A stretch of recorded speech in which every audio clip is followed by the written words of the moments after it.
On a June night in 1841, Colonel Edmund Thornhill summoned the household slaves of his Dallas County plantation to the drawing room. An announcement that left them speechless was made. His wife, Virginia, who weighed over 400 pounds and could barely leave her chair, would be placed under the care of Silas, a dwarf slave he had purchased 3 months earlier for the specific sum of $400. What the household did not know, what would only be discovered decades later through documents found sealed in a Charleston vault, was that this was not an act of madness or cruelty. It was the first stage of a medical experiment so disturbing that 7 people had already died in its development. A secret society of wealthy Southerners had invested thousands of dollars, waiting for its success. Meticulous records were kept by the Society of Medical Inquiry, and those records reveal exactly what Colonel Thornhill believed would happen when he gave his dying wife to a slave whose blood he was convinced held the key to her salvation. Before we continue with the story of Thornhill Manor and the nightmare that unfolded behind its closed doors, make sure to subscribe to Liturgy of Fear and hit that notification bell. Tell us in the comments what state or city you are listening from. Now, let us descend into one of Alabama's darkest and most carefully hidden secrets.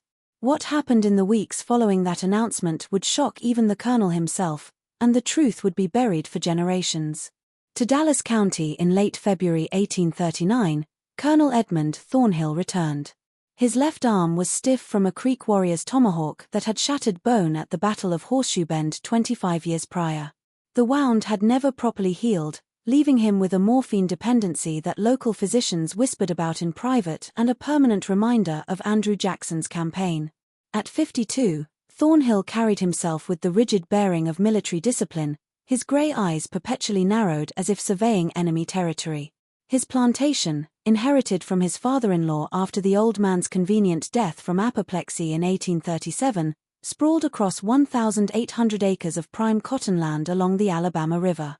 From the red clay earth, the manor itself rose 3 stories, a Greek Revival structure with imposing white columns that seemed to judge anyone approaching up the long oak-lined drive. Locals called it Thornhill Manor, though the name Ridgemorne still bore the property deed, a detail that would later prove significant.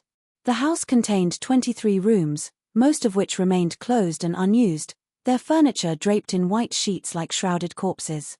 The basement, which extended far deeper than necessary for a typical root cellar, was strictly off-limits to all household slaves, except for 2 trusted men who never spoke of what they saw below. A place of rigid hierarchies and unspoken rules was Dallas County in 1839.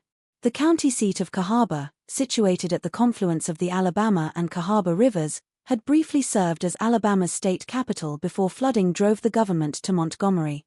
This displacement left Cahaba with a peculiar character, a town of faded grandeur populated by former legislators, ambitious planters, and the kind of men who viewed the frontier as a laboratory for social experimentation. The population numbered roughly 4,000, with slaves outnumbering free whites by nearly 3 to 1.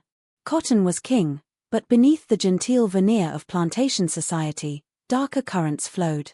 Once considered the belle of mobile society was Virgilia Thornhill, born Virgilia Catherine Ridgemorne. Portraits from her youth showed a slender woman with delicate features and intelligent dark eyes. But by 1839, at 41 years of age, she had transformed into something that polite society struggled to acknowledge. Her condition, which modern medicine would recognize as a severe thyroid disorder combined with edema, had caused her weight to balloon to an estimated 400 pounds. She could no longer climb stairs without assistance.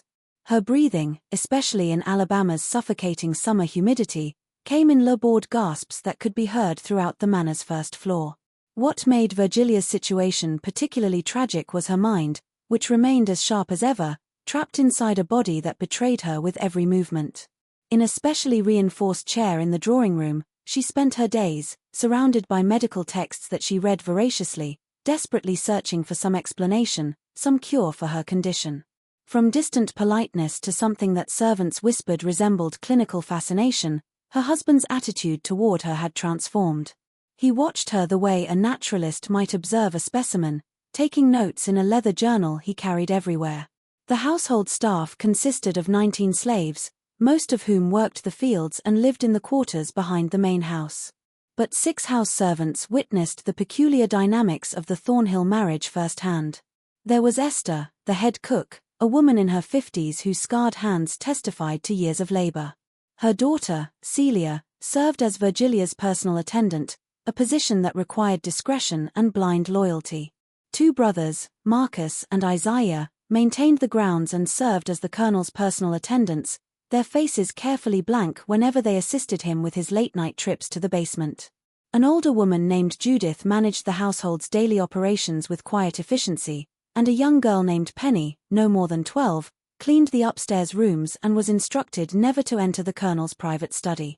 Into this strange household in March 1839 came Silas. On a humid Tuesday morning, the slave auction in Mobile took place, when the air hung so heavy with moisture that men's shirt collars wilted before noon. Specifically for this auction, Colonel Thornhill had traveled the 100 miles, though he told no one his true purpose. The auction house, a sturdy brick building near the docks where ships from Africa and the Caribbean unloaded their human cargo, reeked of unwashed bodies, fear, and the particular desperation of people being sold like livestock. At precisely 11 o'clock, Silas stood on the auction block, and the crowd's reaction was immediate. At 3 feet and 9 inches tall, he was a dwarf, a condition that made him simultaneously fascinating and disturbing to the assembled planters. But what truly caught attention was his bearing. Unlike the other slaves who kept their eyes downcast, Silas met the gaze of potential buyers with an unsettling directness. His body, though diminutive, was powerfully built, his arms disproportionately muscular for his size. His face, weathered beyond his 30-something years, bore a scar that ran from his left temple to his jaw, a souvenir from some past violence. The auctioneer, a red-faced man named Dempsey, seemed uncomfortable. "This here is Silas, brought up from the Creole auctions in New Orleans. Previous owner was a Dr. Beecham of Louisiana, deceased under unfortunate circumstances. Silas is literate, speaks French and English, has knowledge of medicinal plants, and certain other specialized skills." That phrase, other specialized skills, caused murmurs in the crowd. Several planters exchanged glances and walked away. In the slave economy of 1839, certain euphemisms carried dark implications. A literate slave was dangerous. One with specialized skills was potentially lethal. But Colonel Thornhill stepped forward, his face betraying no emotion. "What exactly are these specialized skills, Mr. Dempsey?" The auctioneer leaned down, lowering his voice, though several others could still hear. "The previous owner used him for breeding purposes, Colonel. Claims he sired 17 children, all healthy, all valuable. Also says he has knowledge of anatomy and medical procedures, assisted the doctor in his practice. Some question about the nature of that practice, which is why we are selling him cheap." Thornhill's eyes narrowed with interest. "How cheap?" $400, sir. Half what you would pay for a prime field hand, considering his, physical limitations." The bidding was brief. A planter from Montgomery offered $300. Another went to $350. But when Thornhill called out $400 in a voice that brooked no competition, the others fell silent. Money changed hands, papers were signed, and by noon, Silas was shackled in the back of Thornhill's wagon, beginning the long journey to Dallas County. For 3 days they traveled, stopping at roadside taverns where Silas remained chained in the wagon bed. Thornhill barely spoke to his new acquisition, except to offer water and hard biscuits. But on the second night, camped beside the road under a moon that turned the Alabama landscape silver and strange, the colonel finally broke his silence. "Can you truly read, Silas?" "Yes, master." The voice was deep, incongruous coming from such a small frame, with an accent that suggested education beyond what any slave should possess. "And your knowledge of medicine. Is that true, or was Dempsey inflating your value?" Silas turned his head, meeting Thornhill's gaze in the firelight. "Dr. Beecham trained me for 8 years, master. He believed that small hands were advantageous for certain delicate procedures. I assisted in over 200 surgeries before his death." "And what caused his death?" "Yellow fever, master. Same epidemic that killed half of New Orleans in 37. Thornhill studied him for a long moment. "You are lying. I checked the death records before I came to Mobile. Dr. Henry Beecham died of arsenic poisoning." The inquest could not determine if it was accidental or murder. You were sold by his widow specifically to remove you from New Orleans before certain questions could be asked. Silas said nothing, but something flickered in his eyes, something that might have been respect for the colonel's thoroughness, or perhaps recognition of a kindred, calculating intelligence. I do not care what happened in New Orleans, Thornhill continued. That is the past. What matters is what you can do for me. I have work that requires discretion, intelligence, and a strong stomach. Do you possess those qualities? What kind of work, master? Medical work. Experimental in nature. You will assist me, and in return, you will have a private room in the manor, better food than field slaves, and access to my medical library. You will also have certain privileges that others do not enjoy. But you will speak to no one about what we do. If you betray my confidence, your death will be slow and creative. Do we understand each other? Yes, master. Good. Thornhill leaned back, his damaged arm cradled against his chest. When we arrive at the manor, you will meet my wife. You will be respectful, obedient, and attentive to her needs. She suffers from a condition that conventional medicine cannot cure. I intend to try unconventional methods. On a Thursday afternoon, they arrived at Thornhill Manor, when storm clouds gathered on the horizon and the air crackled with pre-storm electricity. The household slaves came out to meet the wagon, their faces carefully neutral as they regarded the new arrival. Silas, now unchained but acutely aware that escape into the surrounding countryside would be suicidal for someone of his distinctive appearance, climbed down and stood waiting for instructions.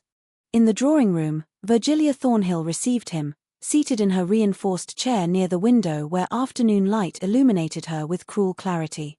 She wore a dress of deep green silk that had been specially constructed to accommodate her size, and her hair, still thick and dark despite her age, was arranged in an elaborate style that suggested vanity had not entirely died within her.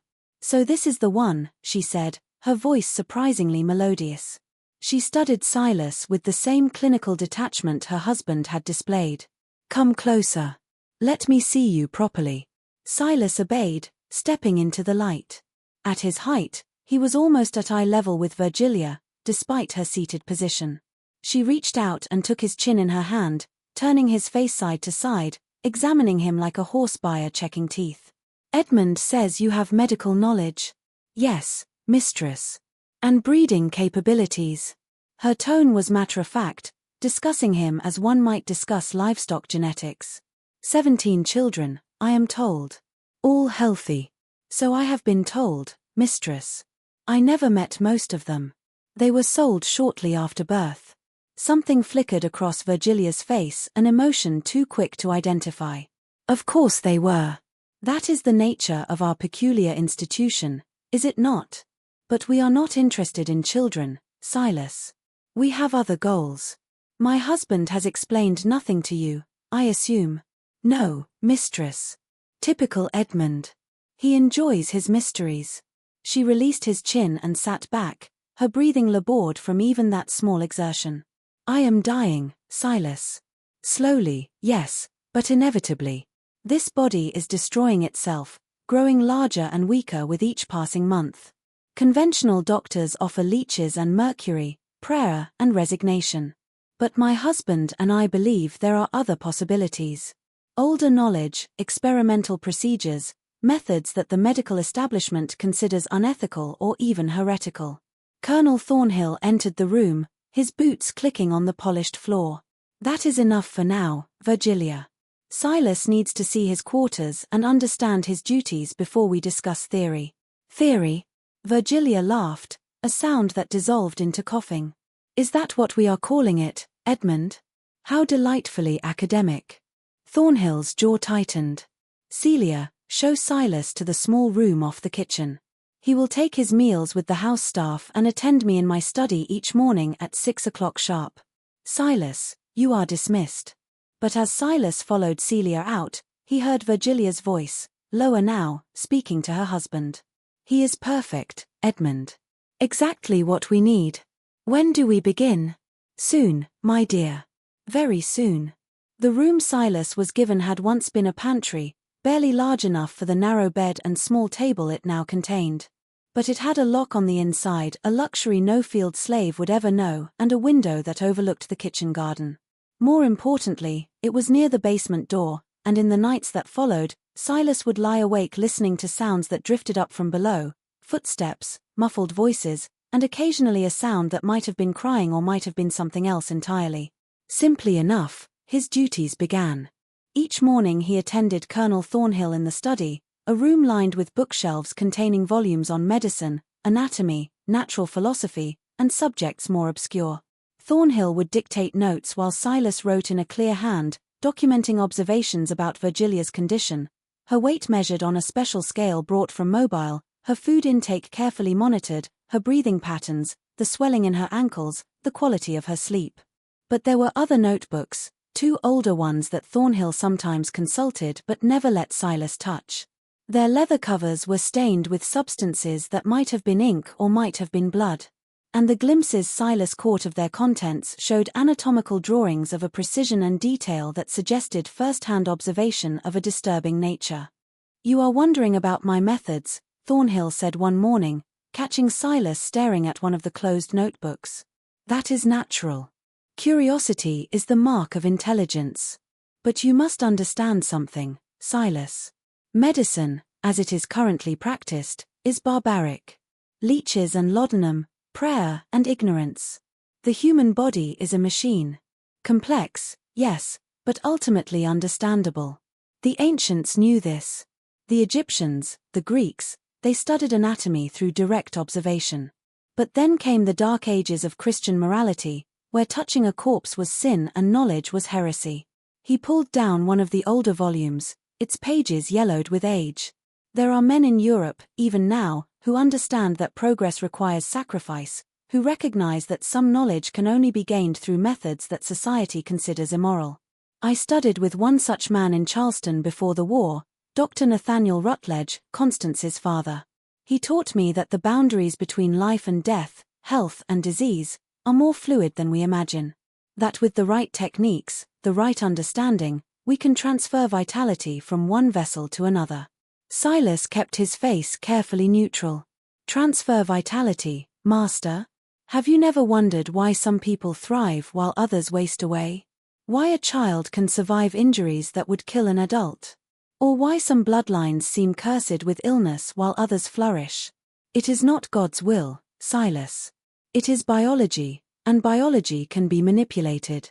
Over the following weeks, Silas learned the true nature of his duties. He was to assist in procedures conducted in the basement laboratory, a space that had been carefully constructed during the house's renovation in 1837. The room was large, surprisingly well lit by multiple oil lamps, and equipped with a level of medical sophistication that would have impressed any surgeon of the era.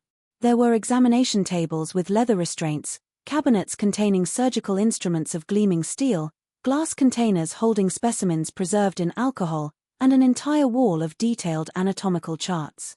But it was the other equipment that revealed the true purpose of this space. Strange machines of brass and were designed to measure and manipulate the human body in ways that had no legitimate medical application. Devices for bloodletting that could drain a person to the point of death and then theoretically reverse the process.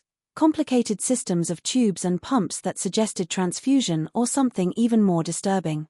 "We begin with simple observation," Thornhill explained during Silas's first visit to the laboratory. "We must establish baseline measurements for both subjects before we can attempt any transfer." "Both subjects, master?" Thornhill smiled, an expression that never reached his eyes. "You do not think this is only about my wife, do you?" "No, Silas. This is about testing a theory. If vitality can be transferred, if the life force, the essential energy that some call the humors and others call the vital spirit, if that can be moved from one body to another, then we must have a donor and a recipient. Virgilia will be the recipient. You, my intelligent friend, are the donor." The room seemed to grow colder. Silas kept his voice steady. "You mean to kill me, master? Kill you? No. No, that would be wasteful. The process, if it works, should not be fatal to either party.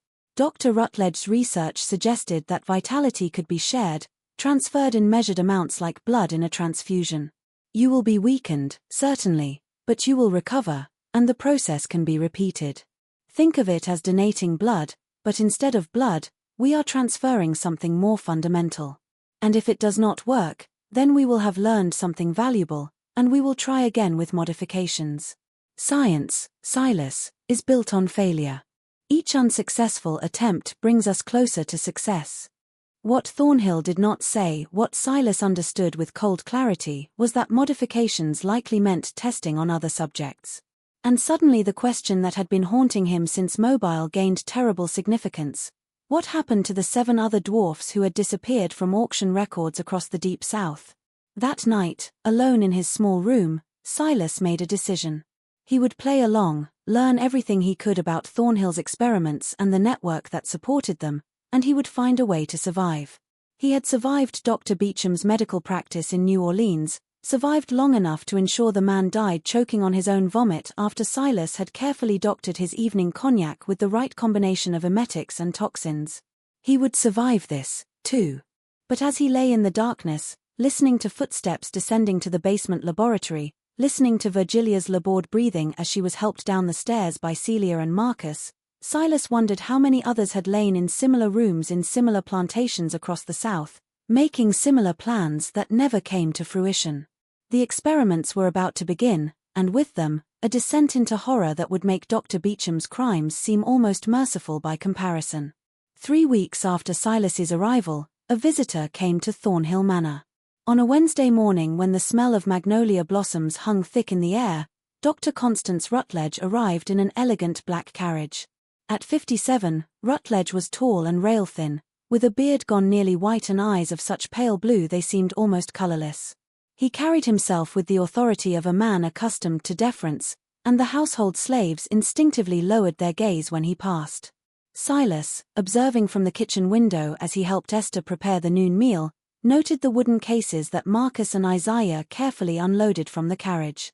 The cases were heavy, requiring both men to carry each one, and they bore no markings or labels. They were taken directly to the basement laboratory. "That is the devil himself," Esther whispered, her hands never stopping their work chopping vegetables. "Been coming here since before Miss Virgilia got sick. Some say he is the one made her sick in the first place with his potions and powders." "Why would he do that?" Silas asked, keeping his tone casual. Esther glanced toward the door, ensuring they were alone. "For his experiments. That is what folks say. She was not always big like this. Got sick after the colonel came back from Charleston after he spent those 3 months studying with Dr. Rutledge's father. Came back with ideas, with equipment, with ambitions. Miss Virgilia, she went along with it at first. Thought they could cure anything, make themselves immortal or some such foolishness. But then she started changing, swelling up, getting weaker. Now she cannot even leave that chair most days. And the doctor still comes. Still brings his equipment, still goes down to that basement with the colonel. And other men come, too, in the night when respectable folk are sleeping. I have seen their carriages, fine carriages from Mobile and Montgomery, even from as far as Charleston. They come, they go down to the basement, they leave before dawn. And sometimes, Silas, sometimes people disappear. Slaves mostly, bought at auction, brought here, and then gone. The colonel says he sold them, sent them to other plantations. But Marcus, he has heard things. Sounds coming from below. That ain't the sounds of doctoring." Before Silas could respond, Celia entered the kitchen, her face carefully blank. "Silas, the colonel wants you in the study. Now." The study smelled of tobacco and old leather. Colonel Thornhill stood by the window, Dr. Rutledge beside him, both men turning as Silas entered. Rutledge's pale eyes fixed on him with an intensity that was almost physical. "So this is the specimen," Rutledge said, circling Silas like a buyer at an auction. "Excellent musculature for his size. The previous owner trained him well. And you say he is literate. Genuinely literate, not just trained to recognize a few words." "Test him yourself," Thornhill replied. Rutledge pulled a medical text from the shelf, opened it to a random page, and thrust it at Silas. "Read this passage. Out loud." Silas read a dense paragraph about the treatment of suppurating wounds, pronouncing even the Latin terminology correctly. Rutledge's eyebrows rose. Remarkable. And he assisted in surgeries, you said? According to his previous owner's records, yes. Over 200 procedures. Even more remarkable. Tell me, Silas, do you understand what we are attempting here? Silas chose his words carefully. The master says you believe vitality can be transferred between individuals, doctor. That the life force is not fixed but can be manipulated through medical intervention. Rutledge smiled, an expression that transformed his severe face into something almost animated. He understands. Edmund, this is perfect. Not just a donor, but an intelligent observer who can articulate his experience during the process. This could provide invaluable data. That was my thought, Thornhill agreed. If the procedure causes discomfort or sensation that might indicate efficacy, Silas can describe it in detail. Assuming he remains conscious. The pain might be considerable. Rutledge studied Silas with renewed interest. How is your pain tolerance, boy? Can you maintain composure under duress? I have been a slave for 31 years, doctor. I have learned to endure. Good. Because what we are about to do has never been successfully completed. Oh, there have been experiments conducted by the Society of Medical Inquiry going back decades. My father was among the founding members, and his research forms the basis for our current approach. But the technique requires precision, timing, and a willingness to push beyond the boundaries that squeamish men call ethics. He walked to Thornhill's desk and unrolled a large anatomical chart covered in handwritten notes and diagrams. Silas, despite himself, moved closer to see. The chart depicted two human figures connected by an elaborate system of tubes and needles. Notes in meticulous handwriting described a process that seemed to combine bloodletting, transfusion, and something more esoteric involving humoral balance and vital essence transfer. The theoretical basis drew from ancient medicine, medieval alchemy, and what seemed to be original research conducted on subjects whose consent was clearly never considered. We begin with bloodletting, Rutledge explained, his finger tracing the diagram. But not the barbaric leeching that common physicians employ. Precise measurement, exact quantities calculated based on body weight and humoral composition. We drain blood from the donor here, and here. He pointed to marked locations on the diagram's arms and legs. Simultaneously, we administer a tonic to the recipient. A preparation of my own design containing mercury, belladonna, and certain herbs known to indigenous peoples of the Americas. This tonic opens what I call the vital channels, making the recipient's body receptive to new vitality. Then comes the transfer. Using graduated transfusion, we introduce the donor's blood into the recipient's system. But it is not merely blood we are transferring. The tonic and the ritual timing, conducted according to lunar phases and humoral correspondences, allow us to transfer something more essential. Call it life force. Call it vital energy. Call it what you will. The ancients understood that some people possess concentrated vitality, and that this vitality can be harvested. Silas kept his voice neutral. And the donor survives this process. In theory, yes. Though I will not lie to you, boy. The 7 previous attempts had mixed results. 3 subjects died during the procedure itself, cardiac failure brought on by excessive blood loss. 2 survived but were left in a severely weakened state, useless for further experimentation. They were disposed of. 1 subject developed a violent fever and died 3 days after the procedure.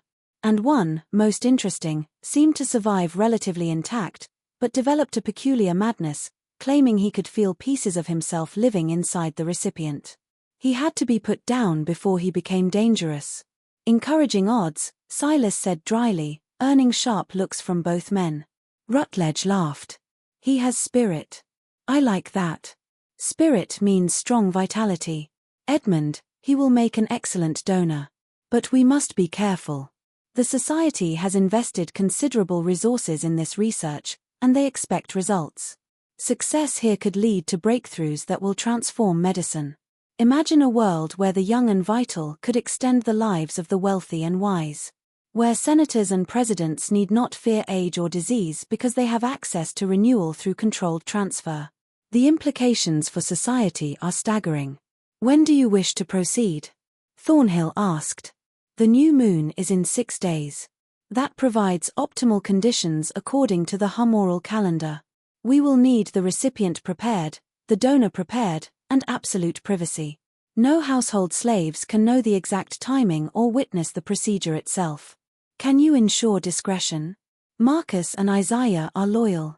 They will guard the doors and ensure no one interrupts. And your wife, is she prepared? Virgilia understands what we are attempting. She is eager to begin. Rutledge nodded slowly. Then we proceed in 6 days. I will return the day before with the final equipment and tonics. In the meantime, Edmund, keep the donor well-fed and healthy. We need him at peak vitality for the transfer to have maximum effect. Any weakness or illness in him could compromise the entire procedure. As Silas was dismissed and returned to the kitchen, his mind raced. 6 days. He had 6 days to decide whether to attempt escape, knowing that as a dwarf slave running through rural Alabama, he would be captured within hours, or to submit to a procedure that had a 7 in 8 failure rate resulting in death or worse. But there was a third option, one that Dr. Beecham had taught him through bitter experience. If you cannot escape and you cannot refuse, then you manipulate the situation to your advantage. You watch, you learn, you wait for the moment when your captor's confidence makes them careless, and then you strike. That night, Silas began preparing. His room contained little, but what he had was enough: a small knife used for cutting vegetables, smuggled from the kitchen, a bottle of laudanum he had palmed from Thornhill's study when the Colonel's attention was elsewhere, and most importantly, his mind, which held knowledge that Beecham had imparted during 8 years of training, knowledge of anatomy and toxicology that most physicians never learned. He also began listening more carefully to the house, mapping its rhythms and secrets. The basement laboratory could be reached by 2 routes: the obvious door off the kitchen, and a second entrance from the Colonel's ground floor bedroom, a door concealed behind a bookshelf. The laboratory itself had no windows, but the ventilation system necessary to remove the fumes from chemical experiments led to a grating on the north side of the house. And most tellingly, Silas discovered that he was not the only one making preparations. On the 3rd night before the scheduled procedure, he woke to sounds of movement in the house. Creeping to his door, he peered out to see Celia descending to the basement carrying fresh linens. An hour later, she emerged, looking shaken, her hands trembling as she climbed back to the upper floor. The next morning, Silas found a moment alone with her in the wash house. "You saw something," he said quietly. "Last night." Celia's eyes widened with fear. "I cannot talk about it. The Colonel will have me whipped if I say anything. I am going to be in that basement in 3 days, Celia. Whatever you saw, I need to know." She glanced around, ensuring they were alone, then leaned close. "There are cages down there, Silas. Iron cages built into the walls, and in one of them, there is a man. Or what is left of a man. He cannot speak, cannot do anything but stare. His skin is wrong, covered in marks like he has been cut open and sewn back up dozens of times. The Colonel says he is a failed experiment, kept alive for observation. When I brought the linens, Dr. Rutledge was measuring him, writing notes about how long he had survived in his current state. How long has he been there? I do not know. Months at least, maybe longer. Silas, they are going to do worse to you. I have heard them talking. This is not about curing Miss Virgilia. This is about something else. Something they call the ultimate experiment. They talk about it like preachers talk about salvation. Like it is the most important thing in the world. And they do not care who dies to achieve it." Silas absorbed this information, feeling his options narrow further. If there was already a subject being kept in the basement, a failed experiment, then Thornhill and Rutledge had gone far beyond theoretical research. They were conducting systematic human experimentation, and the Society of Medical Inquiry, whatever that organization was, supported and funded their work. "Celia, if something happens to me, if the procedure goes wrong, you need to tell people what you have seen. Tell the other slaves. Tell anyone who will listen." She shook her head frantically. "No one will believe a slave's word against the Colonel's. Even if they did, the society would protect him. They have members in every major city in the South, judges and politicians and wealthy men. Marcus says they are like the Freemasons, but worse. A secret brotherhood devoted to this twisted medical research. They protect each other, cover up scandals, make evidence disappear. If I talk, I will just disappear, too. She was right, and Silas knew it. Whatever happened in that basement in 3 days, the truth would be buried along with any victims. Unless he could find a way, not just to survive, but to expose what was happening in a way that could not be ignored or suppressed. The problem was, he had no idea how to do that. Not yet. The day of the procedure dawned grey and oppressive, the air so thick with humidity that breathing felt like drowning. Storm clouds gathered on the horizon but never came closer, as if even the weather was holding its breath. Silas was awakened before dawn by Marcus, who silently escorted him to the basement laboratory. The space had been transformed. Additional lamps created a harsh, almost operating theater brightness. The examination tables, 2 of them now, were positioned side by side with barely 3 feet between them. A complex apparatus of brass tubes, glass reservoirs, and rubber hoses connected the tables, the whole contraption looking like some nightmarish musical instrument designed by a madman. Dr. Rutledge was already present, arranging surgical instruments on a cloth-covered tray. He wore a leather apron stained with old blood, and his sleeves were rolled up to reveal forearms crisscrossed with old scars. Colonel Thornhill stood nearby, reviewing handwritten notes in one of his leather-bound journals. "Ah, our donor arrives," Rutledge said without looking up. "Strip to the waist and lie on the table to the left. Marcus, secure him." Silas obeyed, knowing resistance was pointless. The leather restraints were fastened around his wrists, ankles, and across his chest, tight enough to prevent movement but not so tight as to cut off circulation. Yet, Virgilia was brought down 20 minutes later, supported between Celia and Isaiah. Her breathing was labored from the exertion of descending the stairs. She wore a simple white cotton gown, her hair loose around her shoulders, and her face held an expression that Silas could not quite decipher. It was not fear, not exactly. It was anticipation mixed with something darker, a hunger that made her eyes glitter in the lamplight. At last, she whispered as they helped her onto the second table. "Edmund, are you certain this will work?" "As certain as science allows, my dear. Dr. Rutledge has refined the procedure based on previous attempts. Your chances of success are significantly improved." "And his chances?" She glanced at Silas with what might have been pity or might have been the way a diner looks at a meal. "Adequate," Rutledge said dismissively. "We have calculated the blood volume carefully. He should survive, though he will be weakened for some weeks afterward." Should survive. The casual nature of the assessment made Silas's blood run cold, but he kept his face impassive. He had learned long ago that showing fear only encouraged cruelty. Rutledge began his preparations with methodical precision. First, he administered a dose of laudanum to both subjects, enough to dull pain without inducing unconsciousness. Silas felt the familiar warmth spreading through his limbs, the slight detachment that came with the drug. Then came a series of measurements: heart rate, breathing, body temperature taken with a mercury thermometer. "His vitals are excellent," Rutledge announced. "Pulse strong and steady at 68 beats per minute. The donor is in optimal condition." "And the recipient?" Thornhill, who had been examining Virgilia, consulted his notes. "Pulse elevated at 92, breathing labored but stable. She is ready." "Then we begin. Marcus, Isaiah, take your positions at the doors. No one enters under any circumstances. If anyone attempts to interrupt, you have permission to use whatever force is necessary." The 2 slaves nodded and departed, their footsteps echoing on the stairs. Celia was dismissed as well, leaving only the 3 principals and their unwilling subject in the laboratory's harsh light. Rutledge opened one of the wooden cases he had brought, revealing rows of glass vials containing liquids of various colors. He selected 3 and began mixing them in a graduated beaker, his movements precise and practiced. The resulting liquid was a deep amber color that seemed to glow in the lamplight.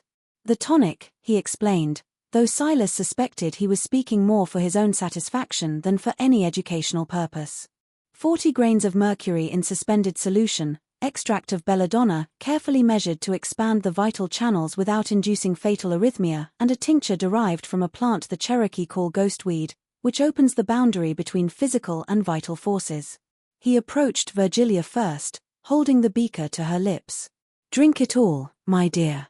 Quickly now, before the mercury settles." Virgilia drank without hesitation, grimacing at what must have been a bitter taste. Within moments, her pupils began to dilate, growing so large that her eyes looked almost black. Her breathing, already labored, became rapid and shallow. "Excellent response," Rutledge noted, checking his pocket watch. "The tonic is taking effect. Now we prepare the donor." He moved to Silas's table, selecting a scalpel from his tray of instruments. "I am going to make 4 incisions, 1 in each limb, positioned over major blood vessels. The cuts will be deep enough to allow significant blood flow, but controlled enough to prevent rapid exsanguination. You will feel pain despite the laudanum. Do you understand?" "Yes," Silas managed, his mouth dry. "Good.